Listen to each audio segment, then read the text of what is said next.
हाय, मैं हूं डॉक्टर नीरज धमीजा और मैं आपको आज समझाने वाला हूं कि क्या होता है फिशर। क्या आपको भी कभी स्टूल्स में ब्लीडिंग हुई है? क्या ब्लड गिरता है जब आप पॉटी करने जाएं और आप घबरा जाते हैं? घबराने की ज़रूरत नहीं है, क्योंकि आज के एपिसोड में हम जानेंगे कि क्या होता है फिशर। फिशर का लिटरल मीनिंग होता है दरार यानी कट। ये तब होता है जब आपके एनल केनाल में एक कट लग जाए, जैसे यहां पर लगा हुआ है। पर ये वाला कट जो होता है, ये स्पेसिफिकली एनल केनाल, जो कि सबसे नीचे वाला पोर्शन होता है आपके पोटी के रास्ते का, वहां पर एक टियर हो जाता है, जिसके कई कारण हो सकते हैं। पर ज्यादातर जो कारण होते हैं वो होते हैं पोटी के रास्ते का ओवर स्ट्रेच हो जाना, यानी ज्यादा स्ट्रेच हो जाना। होता क्या है, मान लो आपको एक दिन कॉन्स्टिपेशन हो रही है। कॉन्स्टिपेशन के समय आपने पॉटी करते समय ज़्यादा जोर लगा दिया। उस ज़्यादा जोर के कारण एकदम से रास्ता खिंच जाता है। अब एनल केनाल भगवान ने सर्कुलर बनाई है, यानी गोल। अब इस गोल एनल केनाल को अगर कोई जोर से खींच दे, कोई बहुत ज़्यादा तेज खींच दे, जैसे अंदरूनी प्रेशर से पॉटी कर सकती है, वैसे ये रास्ता फट जाता है। फटने के बाद होता क्या है, वहां एक टीयर होके ब्लीडिंग होती है या आपको बहुत ज़्यादा पेन होता है।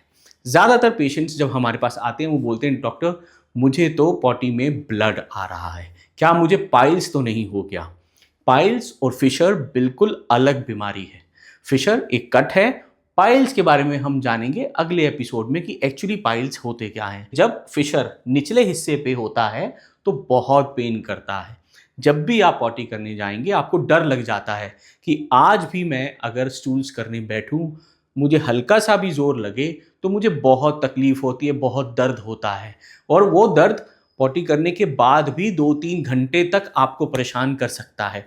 कई पेशेंट इसी कारण मेरे पास आते हैं और बताते हैं, सर ये पेन तो मेरी जान ले रहा है, इसको आप कैसे भी करके ठीक करो। होता क्या है, आपको ये समझना ज़रूरी है। मेरे पास कई पेशेंट्स ऐसे भी आते हैं जो कहते हैं, सर जो फिशर है वो तो मेरा ऐसे ही हो जाता है, मुझे कभी कॉन्स्टिपेशन तो हुई ही नहीं, फिर मुझे क्यों फिशर हो गया? कुछ पेशेंट्स तो बार बार ये भी बताते हैं कि जैसे मैं लूज स्टूल गया, जैसे मुझे बहुत ज़्यादा स्टूल्स पास हुए, कोई इन्फेक्शन हो गया, उस इन्फेक्शन के बाद भी ये कट लग जाता है। जब ये मसल्स बहुत ज़्यादा एक्टिव होती हैं, होती हैं, खुलती हैं, या इनका रेस्टिंग प्रेशर इन मसल्स का ज़्यादा होता है। कौन सी मसल्स की बात कर रहे हैं हम? वो मांसपेशियां जो कि पॉटी के रास्ते को कंट्रोल करती हैं, जिनको हम स्फिंक्टर भी कहते हैं। अगर आपके रास्ते को खुलना और बंद होना है तो उसके आसपास की जो मांसपेशियां हैं उनको भी रिलैक्स होना है और बंद होना है। रिलैक्स होना है जब वो खुल जाए, यानी पॉटी हो रही हो, और बंद होना है नॉर्मल सिनेरियो में जो आपका पॉटी का रास्ता है वो बंद रहता है, खुला हुआ नहीं होता। वो तभी खुलता है जब आपको पॉटी जाना हो, यानी खुलेगा तो मसल्स रिलैक्स हो जाएंगी। पर अगर किसी की ये मसल्स ओवर एक्टिव हैं, यानी उनका रेस्टिंग प्रेशर ज़्यादा है, तो हल्की सी भी पॉटी आने पर वो मसल्स अपना रास्ता खोलती नहीं है और आपको भीतर से प्रेशर आ रहा है स्टूल का, पर मसल्स का टाइट होने की वजह से रास्ता कट जाता है। और कुछ पेशेंट्स में यही कारण होता है जब बिना कॉन्स्टिपेशन के भी फिशर बार बार हो जाए। अब होता क्या है, एक बार अगर फिशर ठीक हो भी गया, पर वो जो एरिया है जहां पे कट लगता है वो एरिया में फाइब्रोसिस हो जाता है। फाइब्रोसिस मतलब वो एरिया थोड़ा सा सख्त हो जाता है। जब भी आपको याद है कभी चोट लगती है तो होता क्या है, वो एरिया हीलिंग होने के बाद में एक स्कार टिश्यू बनाता है। स्कार टिश्यू क्या होता है? नॉर्मल टिश्यू ना होना और फाइब्रोसिस के बाद में, यानी हीलिंग के बाद में, वो एरिया थोड़ा सख्त हो जाना। इसी कारण जब भी फिशर हुआ, कुछ कट लगा पॉटी के रास्ते, तो वहां पर फाइब्रोसिस होगी और वो एरिया थोड़ा सख्त हो जाएगा। अब अगर बार बार एक ही जगह पर आपको चोट लगे तो बार बार स्कार टिश्यू हो रहा है, बार बार फाइब्रोसिस हो रही है, तो एरिया और सख्त हो जाता है।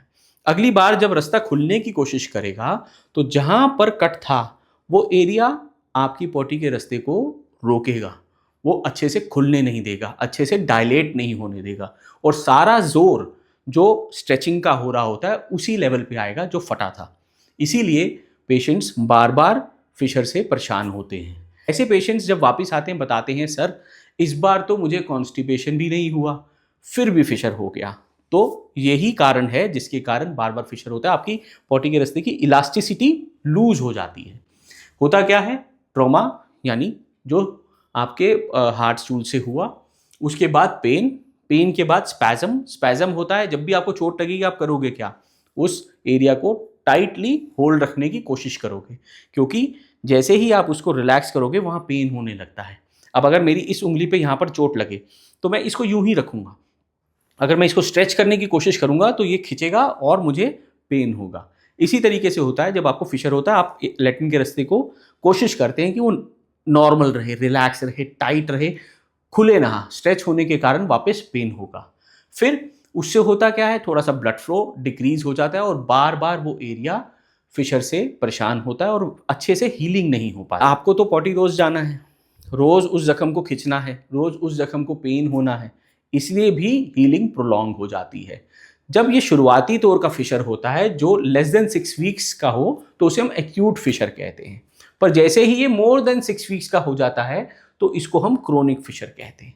क्रोनिक फिशर में मसल फाइबर्स जो अंदरूनी स्फिंक्टर फाइबर्स होते हैं वो एक्सपोज हो जाते हैं, जिसके एक्सपोज से इरिटेशन, इचिंग, बर्निंग और ये सब चीज़ें ज़्यादा होने लग जाती हैं। पेशेंट कहता है अब मुझे पेन नहीं होता, अब मुझे इचिंग होती है, बर्निंग होती है, और हर समय जैसे लैट्रिन करने के बाद भी पूरे दिन कुछ ना कुछ परेशानी, डिस्कम्फर्ट बना रहता है। ऐसे पेशेंट्स को क्रोनिक फिशर हो सकता है, इन केसेस में कोई ब्लीडिंग नहीं होती। तो ये कारण थे एक्यूट और क्रोनिक फिशर होने के। अब नेक्स्ट एपिसोड में हम जानेंगे कि फिशर की ट्रीटमेंट क्या है, कैसे आप इस परेशानी से बिल्कुल मुक्त हो सकते हैं और 100% क्योर आपका हो सकता है। तो बने रहिए मेरे साथ, मैं हूं डॉक्टर नीरज धमीजा। अगले एपिसोड में मिलेंगे फिशर और बाकी एनोरेक्टल डिजीजेस से भी संबंधित और सवाल को लेके। Thank you.